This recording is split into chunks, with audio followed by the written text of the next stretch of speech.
Hey everyone, I'm back with a new video for you. Today I'm going to be changing things up a bit with a new type of video.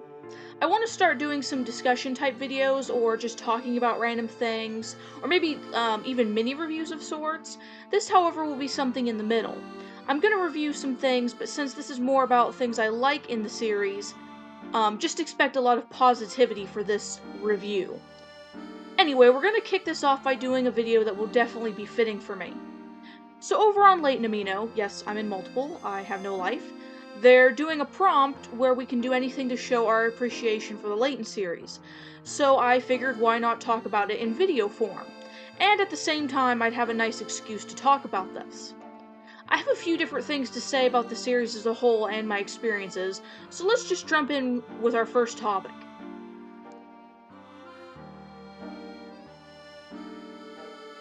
To start off with, I got into the Layton series about 10 years ago. It was a bit before the fourth game, The Last Specter, was released. I had been introduced to the game by a friend, and what makes it more special is that friend just so happened to be my first real online friend. I was about 13 at the time, and she was the one who introduced me to the series. I have so many good early memories with the series thanks to her. We even had our own Facebook group with just the two of us in it, where we would privately post anything to do with Layton. It was fun to say the least, and also a cringe fest, but hey, that's part of the fun. But yeah, that was what started it all. An internet friend asking me if I ever played the series, and thus my journey began.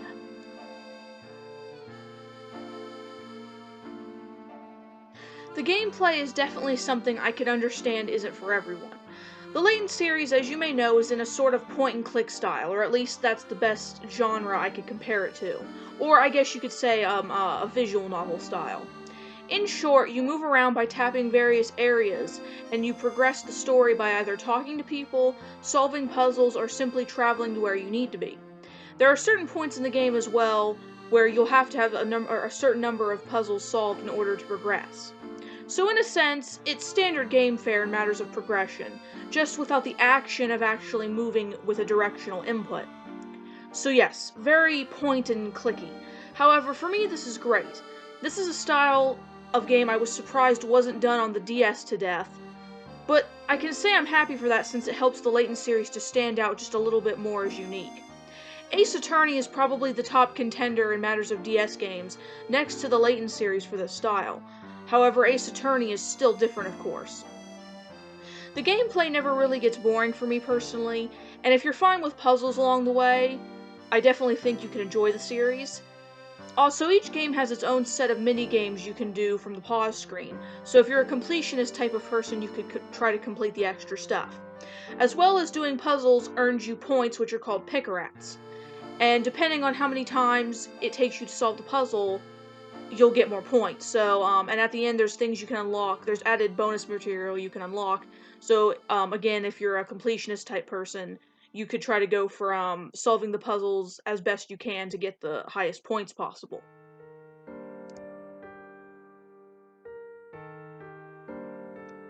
Now, if you've ever talked to a Layton fan or seen one talk about why they like the games, chances are they'll mention the stories, and there's a good reason for that. Now, I won't say the stories are masterpieces written by God himself. However, they truly are a huge part of what makes the game addicting, at least for me and plenty of other people. And each game seems to get progressively better, and some would be just as good as the previous in the series. None really stand out to me as being exceptionally bad or full of plot holes that make no sense. However, a huge part of Layton is just that, not making a whole lot of sense. The fun thing about the Layton series is it's a blend of realism and things that most likely would never happen. Things that make sense but in reality would be very hard to pull off. However, the series does have some things that are a bit out there or complete fantasy. But again, that's what makes it fun. For example, in the Diabolical box, the second game, which is all about finding out the origins of the classic mythical box that's supposed to kill people, ends up being something very logical and not at all mystical. We jump from that to the next in the series, which ends up being about both an underground London built using extreme wealth and actual time travel. The Layton series also does something I always love to see, which is connecting the games. Almost all of the games are connected in some way. Even the movie is referenced in one of the later titles, which helps tie many previous adventures into one large story. The pacing is also done well. Nothing seems to happen too fast or at an unnatural pace that makes it hard to follow. Again, I can understand why some might find certain aspects of the game silly, but again, I think that's something you just have to expect going in. Speaking of pacing, however, let's get into our next topic, which I also love about the series.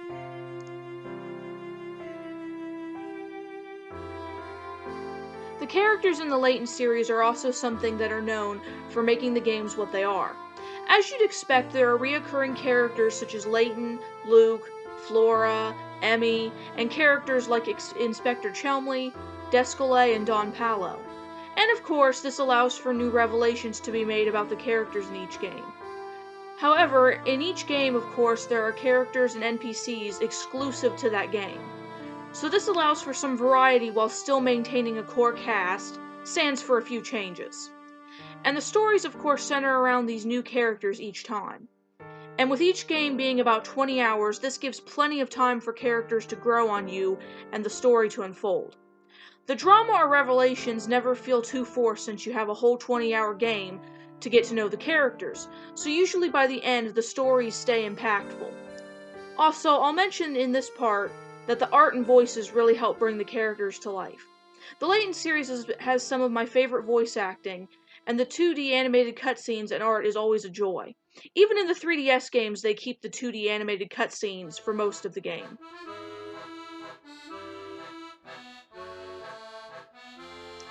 The Layton series might not have tons of spin-offs, but its 3 that it has so far have become pretty big hits in the fandom. The first was Layton Brothers' Mystery Room, in which you take the role of Layton's son, Alfendi. However, what makes him different is he's a crime scene investigator, so this time around you're dealing with actual murders. Just recently, however, a more major spin-off was released about Layton's adopted daughter, Catrielle. Her game is more similar to Layton's, however her game is more episodic and more carefree. I liked the game and her character as a whole, but I felt it lacked the story of her father's games. However, that was all fixed with the Layton anime, which revolved around Catrielle and her search for Layton, who was said to be missing in her game, but never actually delved into quite right in the game. However, in the anime we actually get to see Layton and see her pursue this mystery. And finally, of course, there's the awesome Layton vs. Phoenix game, in which Phoenix Wright and Layton take on a mystery together. Both of their game styles collide, and it switches between the courtroom style and Layton's method of surveying the area. Overall, the Layton series is definitely keeping new and fresh, while still maintaining the overall feel of the series, which I very much appreciate.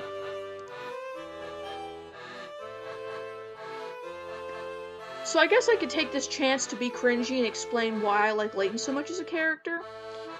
Okay, I'm gonna try to not look like a complete moron. Let's see how successful I am. To be quite frank, I don't remember specifically what made me all of a sudden think of him as my favorite character ever. I mainly just remember playing the games one by one and then bam. All of a sudden, that's just how it was. However, I can explain in detail why I enjoy him so much. Prepare yourself. First off, one of the most appealing things to me about him is his calm yet outgoing nature. Layton isn't afraid to help people in need and always does so in a kind manner. Even when faced with blatant rudeness or threats, Layton always remains calm and respectful. And I think that's something to be admired, and this is gonna sound so lame, it's something I always try to think about.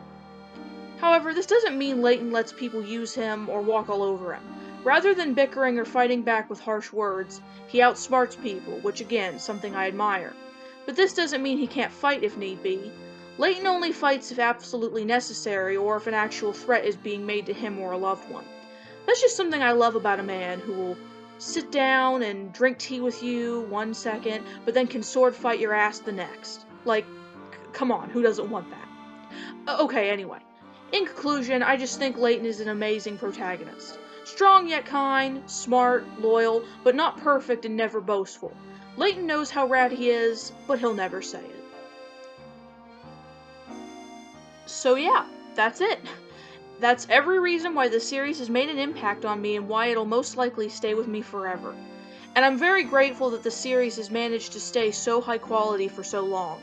With 6 mainline games, 3 spin-offs, a movie, and an anime, it's still going strong, and they always manage to keep things interesting while keeping the core feeling of the series intact, which again is a huge plus to me. Overall, I highly suggest checking it out, and there's plenty I didn't cover here, such as the puzzles themselves, how Layton manages to be one of the few video games that has an awesome movie, and a great anime as well. I'm planning on maybe doing a lengthier video about Layton's mystery journey, and how it led to the anime and stuff like that, or discussing the movie. And of course, I hope to cover other non-Layton stuff as well. Well, I think that's about time for me to head on out. I've droned on for quite long enough. Thank you all for checking this out, and I'll see you guys next time. Bye!